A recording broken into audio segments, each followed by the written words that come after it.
Next topic, or the topic that I've been wanting to talk to you about all year. Yes. Which is only 2 weeks. Sorry.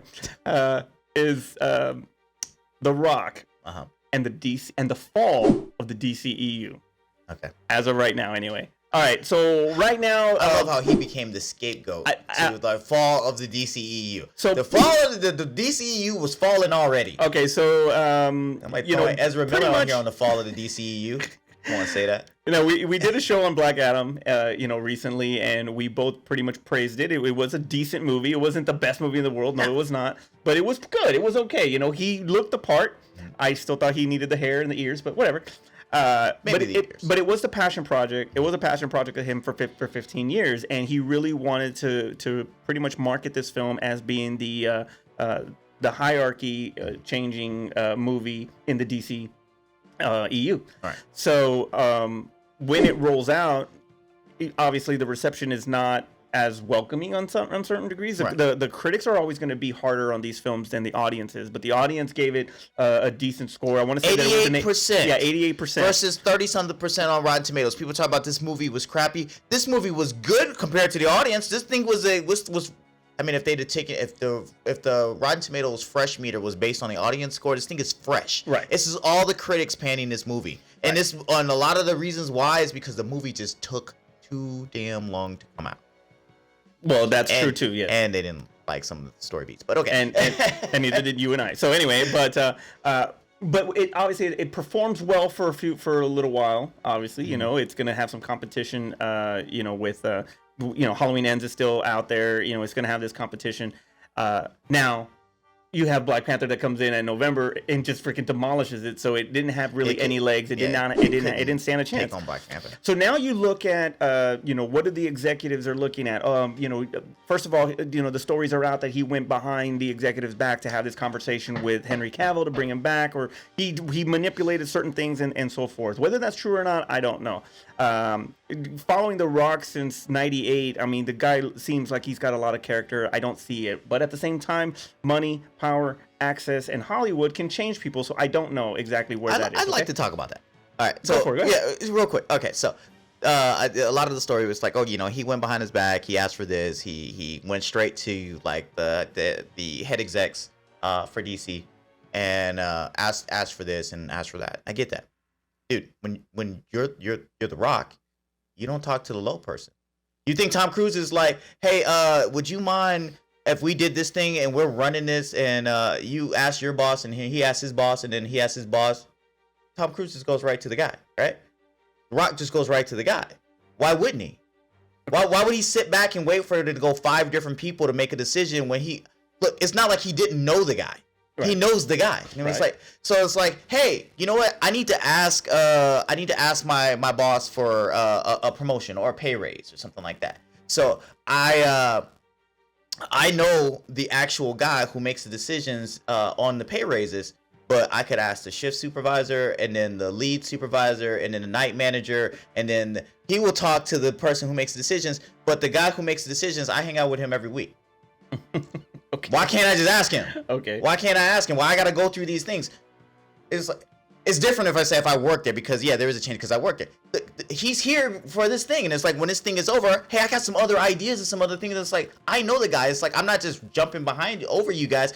I'm sure what he did was like, hey, I got an idea for something. And it was like, oh, it's great, Rock. Let me run it by some people. And Rock's like, I'll just go ask the guy. Right. Right. So as far as his demands I don't think he even really had demands. He had ideas. Okay, well, and then it's not like they were doing the ideas and then they were like, we did these ideas because he made us do them or he held us hostage. Like he wasn't going to do the movie because he asked for something. Okay, well, what about the fact that, or not the fact, but the speculation that that he was asking for Henry to come back because he knew basically that the movie it needed a boost. It needed a jump start, or it needed something because there were certain things like, he recognized that the movie is not as good. I mean, he's not going to say that, but, and bringing Henry back to kind of save it a little bit. Dude, Marvel does this all the time. Okay, name me one. Name me one. Name a movie that Marvel does that's like that. Yeah. That they have to bring somebody back. That they have to. What do you mean they have to bring somebody? That they have to bring somebody back to boost. No. I'm just saying. It's like he asked for Superman. Look, he had an idea for Black Adam and Superman to fight, so he needed to set that up. And he was like, "Hey, I would like Superman to appear in this as a prequel or as a precursor to say, hey, look, this is what we're trying to get to." He had an idea for a Black Adam trilogy. And it was like, if my Black Adam trilogy involves me fighting Superman, shouldn't I put him in a post-credit scene to say that he knows about me and that I'm aware of him? But he's more of a but him turning down a cameo And technically, in Shazam, hold on. They didn't do anything with Henry Cavill for a decade. Okay, I'll give you that. I'm asking for Superman to come back and appear as a cameo. That doesn't mean we gotta do this thing. And it's like he just said, "Hey, I'm aware of you." Okay, true, true. But denying to make a cameo yourself in Shazam when you are Shazam's villain. Yeah, you are Shazam's villain on one, and then second, they even pretty much brought you up in the first Shazam about that with that empty chair because that's your chair, right? So yeah, and for you to say no because it's not big enough and Shazam is not bigger than Henry Cavill, that might have been. That's not cool. That's not Henry Cavill Superman, but that's not right. That's not cool for him to say I'm not gonna do that. But if you think in his brain, it was like, hey, look, I'm setting up a fight between me and Superman, not me and Shazam. Even though, as comic book readers and fans and stuff like that, we want to see him versus Shazam because that's what it's supposed to be. Right. He's thinking, my deal is me and Superman. He's thinking bigger. This will be a great thing for me versus Superman. He's thinking BVS is what he's thinking. He's not thinking two second-tier characters versus. No, I mean, to be honest, is that more exciting to see versus Black Adam versus Superman? What? Shazam versus Black Adam. To be honest. Yeah. To start everything, yes. You're looking further. If you're gonna say, here's a movie, Black Adam versus Superman or Black Adam versus Shazam, and as a person who is not that familiar with Shazam, who doesn't know, like, we're thinking of Shazam as Guardians of the Galaxy. Okay, hold on, wait a minute. We don't really know. Okay, hold on. All right, so I'm gonna make The Rock's story his life story, but you know what? In the Attitude Era, I want him to fight Hogan. That's who he did the Attitude Era with. He got Hogan because Hogan is he's a bigger name. Not Stone Cold. We don't need Stone Cold. Are we talking about early Stone Cold? Yeah. Hogan was a bigger match, which is why he ultimately fought Hogan. Hold on. But that's your villain. That's your freaking number one rival with Stone Cold Steve Austin. But I'm not gonna put Stone Cold Steve Austin. I'm gonna put Hogan in there, and that's who you're gonna freaking face. No, because nobody wants to see that shit. They want to see him versus Austin. No, just like a lot of people wanted to see Shazam versus Black Adam. Okay, so at this time, so now we're taking wrestling as a thing. At this time, I would argue Stone Cold Steve Austin was more popular than Shazam. Okay, you got me. You're right. What you're saying is. What I'm saying is that the villain. You're saying he is the arc. Was it the arc enemy of who said damn? Oh, Ron Simmons. Yeah, Ron Simmons. Yeah, there you go. Basically, it's like, would you like to fight Hogan or would you like to fight Farouk? Farouk's your villain. That's who you're supposed to fight. Hogan's not your villain. Who do you think the people want to see? But wait a minute. I want to see Farouk. Damn. But Shazam is. That's his main enemy is Shazam. So is Farouk. Give me at least. You know what? I think that everything would have been a little smoothed over had he agreed to do the cameo. It probably would have, but I think that would have helped him save face. You know what would have helped all of this? Black Adam making money. Yeah, that's what helped. I'll give you that. We wouldn't even heard this story if Black Adam had made had opened the box office with $200 million. And it was like on pace to do where is it at right now? 500. If it was on pace to do like 750, 800 million dollars, it was actually 391. Okay, that's all they did worldwide. I mean, so that's worldwide dollars. So if it was on pace to do 500-600 million right now, we wouldn't have heard this story. They'd have been like, "Hey, we're doing Black Adam 2 versus Superman." We're gonna do that because even though it's not truly his villain, there's a comic about it. There's a DC animated film about it. It does have It's not like it's out of the ordinary to do that particular film. Okay. So for him to ask for it because it made sense. I am a second tier character in the DC universe. I'm a second tier character. Shazam's a second tier character. The A character, Batman, Wonder Woman, Superman, right? These are the A characters. I want, because there's precedent set for me to fight Superman. If I had to choose between the two, I want Superman. And if you guys really wanted me for Shazam, I should have been in the first fucking Shazam. Okay, I'll give you that. I will give you that. Y'all chose not to put him in the first Shazam, but because y'all skirted that, and y'all really should have just put him in the first damn Shazam. So he's like, I'd rather fight Superman because it's a bigger thing. It's gonna make more money. I know we talked before about like the marketability and the money that's gonna be made. It's gonna make more money. More people are gonna go see it. Well, only people are gonna go see Shazam 2, Shazam versus Black Adam, are the people who went to see the first Shazam film. Really? Yes. People really. If Black Adam would have been in the whatever the gods, the Fury of the God, whatever this next one's coming out, he's not even in the sequel because he chose not to be. But no, he chose not to be in a cameo to the sequel. Okay. And a cameo post-credit scene to the even sequel. If they had said, look, they should have put him in the sequel and then used the Black Adam movie as a redemption Venom story. A redemption story. That's you know what, T? That is a really good comparison. I like that because I think that there is a lot of equal notoriety and value of Venom and Black Adam. That there's a lot of similarities. Yeah, I know. It's like, hey, they were villains and then now they became anti-heroes, and I get it. And this is the same fucking argument I have with Venom because it's like you started him off further along in his arc. Where like you should have started him as a villain before you made him an anti-hero, and they started him as an anti-hero. Now they're trying to figure out how to get back to villain, and that's the same thing they were trying to do with Black Adam. They were like, "Oh, I'm not a hero," but you made him a hero, and you started him too far along in his arc, and now you're gonna try to work back to that. No, it's like so. I mean, they just kind of screwed the story up with that. But back to my original point. Hold on, but on top of that though, is that Spider-Man has yet to come out in a Venom film, right? So, and that is Spider-Man's villain. But instead, they give him Riot in part 1, then they give him Carnage in part 2. They have not given him a Spider-Man yet. Which should have been the first damn film. No, but I'm saying that kind of mirrors what's going on here. You know, it was like he's supposed to fight this one, and that's why it would have made more sense, especially since he's a lower tier. Kind of like Carnage is lower than Spider-Man, but yet he gets first dibs at him. If we were to ask Tom Hardy. Hey Tom Hardy, so we got this movie coming up, right? It's like we're gonna give you a choice of who you're villain. Do you want to fight Riot, or do you want to fight Spider-Man? Now Riot's your villain, but Spider-Man's his villain. But Spider-Man's my villain too. He's gonna pick the bigger name, right? But he didn't. He hasn't fought him. Oh, he's gonna pick the bigger name, but right? But the studio has not, right? So that's where all of that. But the studio was like, we're still mad at the studio for not doing that, right? Okay. Because they gave us his villain. And then they gave us Carnage, his villain. Okay. But they still didn't give us. They didn't give us Spider-Man.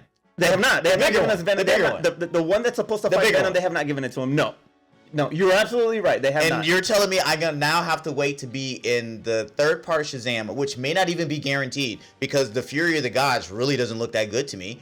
Fury of the Gods look like that's gonna bomb. And if that doesn't do well, I did a cameo for a film that's not even gonna come out. Oh, it is coming. It's coming out from March 17th. Not Fury of the Gods. But I did a cameo for a film for a third sequel. Oh, I get you. Film that's not even going to come out. Well, the cameo was supposed to be for this one, for the one coming out in March. For Fury of the Gods. The cameo that he turned down was going to be a post-credit scene for a movie that possibly would have moved him on to the third film of Shazam, right? Right. There's no guarantee that film comes out. True. Okay. I do the cameo for this because I'm setting this up for the sequel of Black Adam. Okay. I'm trying to set my next movie here for that film. I don't know Shazam 3's coming out. Do you think technically he didn't know Shazam 2 is coming out because it ain't coming out. I mean, Black Adam 2 ain't coming out either. Do you think that they should have... Okay, well, first of all, before all of this happened, you know, that was basically the focal point of everything, and that's him, you know, constantly saying that the hierarchy is about to change in the DC. Mm-hmm. And, you know, basically the Black Adam was the first movie of Phase 1. Mm-hmm. Now you hire... He spoke a little bit too much about it. He probably should have sat back and shouldn't have said anything. Exactly. But I think he wanted to be the face of DC. Correct. And have creative control and have all of the input. I think he wanted to have input. I don't know if he wanted to have creative control, but he wanted to have input because he felt at that particular point in time, based on what had already taken place, Ben Affleck's dropped out, right? Gal Gadot's Wonder Woman 2 didn't do well. To be fair, the movie was like released in the pandemic. I know, but it didn't do well. I mean, the biggest thing that they had at that point right now was Aquaman, and they were struggling. And Aquaman 2, I don't think it comes out this December. Okay, yeah. So it was Aquaman, and so it's, But anyway, so I thought he thought, and at the time, he was trying to say, hey, we could get Superman back, and this is how we can tie back in, because literally before that cameo, Henry Cavill was doing Witcher. He ain't doing Man of Steel 2. Mm-hmm. There had been talks and mentions, but they never came out and say, we're like, Henry Cavill's back for Man of Steel 2. We're going to be working on it for maybe 2025 or something like that. They ain't said none of that shit. Right. He's like, y'all ain't doing nothing with Henry Cavill. Y'all haven't even figured out what y'all want to do with Superman. Let me get him. Let me bring him back in Black Adam 2. I can see him having these thoughts. Okay. Now, now you may say he's overstepping, saying like, hey, I have this big picture for you guys, but you guys don't have a picture. You guys got scattered films at this point. You're making solo Batman films, solo Joker films. You're doing all this other shit. You ain't got nothing. They have nothing. There's no continuity. There's nothing to aim for. So why can't he ask for Henry Cavill? Why can't he say, your guy's vision is a mess? Let me give me some of my ideas, and if you don't want to use them, that's fine. But let me put my ideas in my own trilogy. You guys are doing a bunch of random shit anyway. Who cares what I do with my trilogy? Okay, so all of that is, first movie comes out, doesn't do well, boom, they bring in James Gunn to, there is another person, I apologize, I don't know, I can't remember his name, but they bring in James Gunn, and which I believe is a great idea.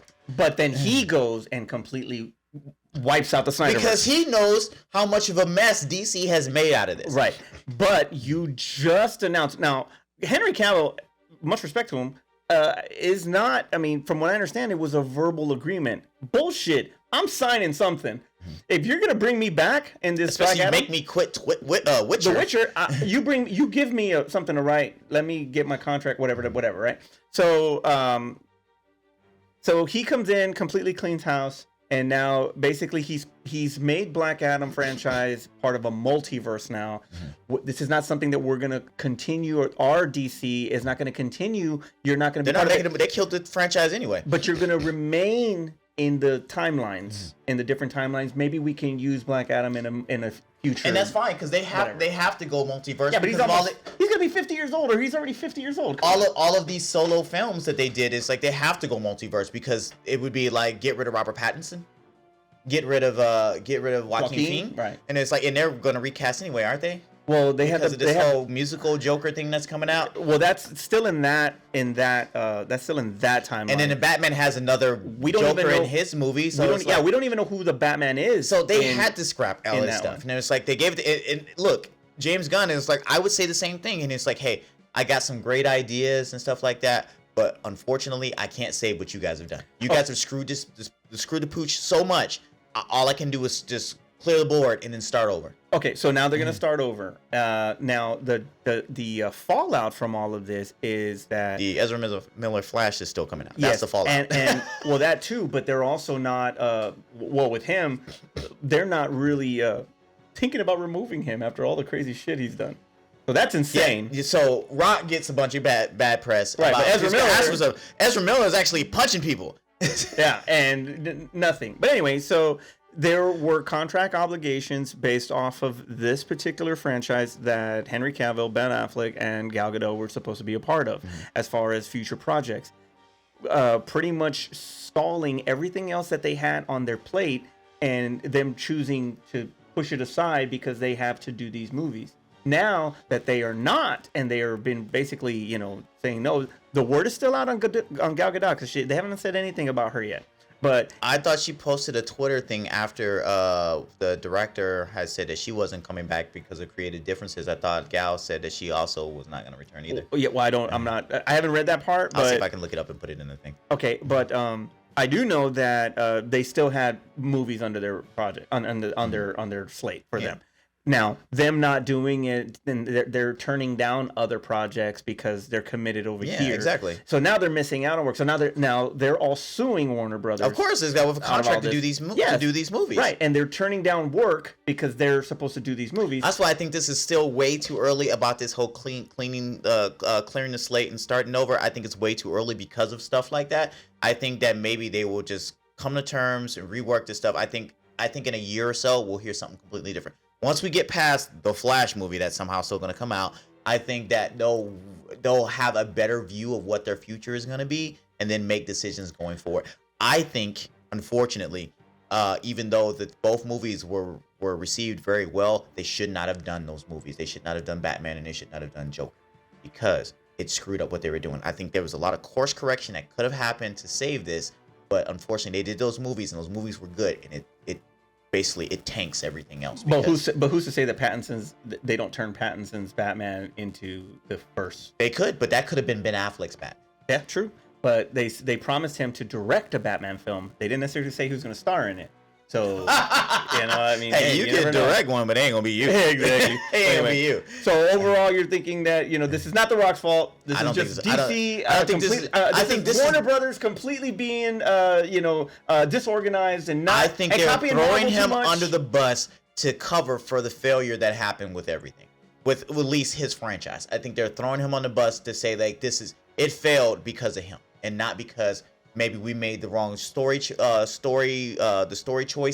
We made the wrong pacing, and we did things wrong with it. He's an actor. He's in the movie. Y'all wrote this shit. Yeah, I think you're gonna blame him for what was wrote and what he had to act as. It was like, no, you don't blame The Rock for that movie. You blame the people who wrote the movie. I think there's mistakes on both sides. I think that both are at fault to a certain degree, and there should be accountability on both sides.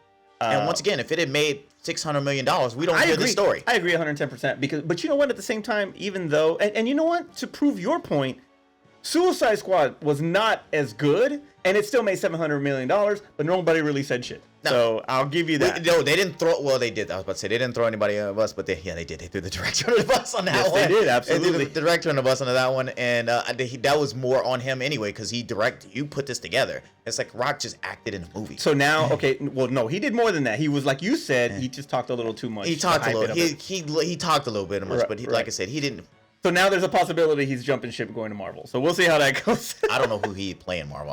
He wouldn't play, like, unfortunately, Marvel doesn't have a lot of big, prominent. It's villains. He's supposed to be, he could be a villain. I'm not too sure which one, though. And it's like, I was going to say, it was like, as a person of color, I can't think of a lot of prominent characters from Marvel as far, I mean, they covered all the main superheroes. But they can always go. It's like they could make him a hero, but then you lose out on a whole trilogy issue because that's what he wants. He wants a trilogy. He wants a franchise. And one movie, if he was cool with one movie, they should have put him as the villain in the first damn Shazam movie. It would have been done. Right. They should have just put him as that villain, and he'd done his one villain movie, and we'd have moved on. But no, they wanted to give him a franchise because that's what he wanted. He's gonna want a franchise from Marvel, but he may acquiesce and say, "Hey, my franchise didn't work out. I'll just take whatever you guys will give me. Just please let me be in a Marvel film so I can make some money." Wow, well, that's pretty interesting. I need to make some money with Batista. Y'all just throw him in a movie, and like he's got $7 billion in revenue because he was in Endgame, and he was in Infinity War, and then the Guardians, and I was like. Anyway, all right, Terrence, take us home. All right, I felt like that was long, guys, but it was kind of something that was on my mind. Me too. I've been waiting to talk to him about it, especially because I kept seeing people post online about how they felt that how The Rock screwed everything up, and I'm like, nah, come on. If y'all had been in The Rock spot, y'all would have done the exact same thing. Even when they were talking about, he asked for his tequila to be at the premiere, and people were like, it's a PG-13 film. Why are you gonna have tequila, dude? It's a red carpet event. There's nothing but adults at a red carpet event, of course. And people drink at red carpet events. How about this? It's a red carpet event. Why are you bringing your kids? Like completely.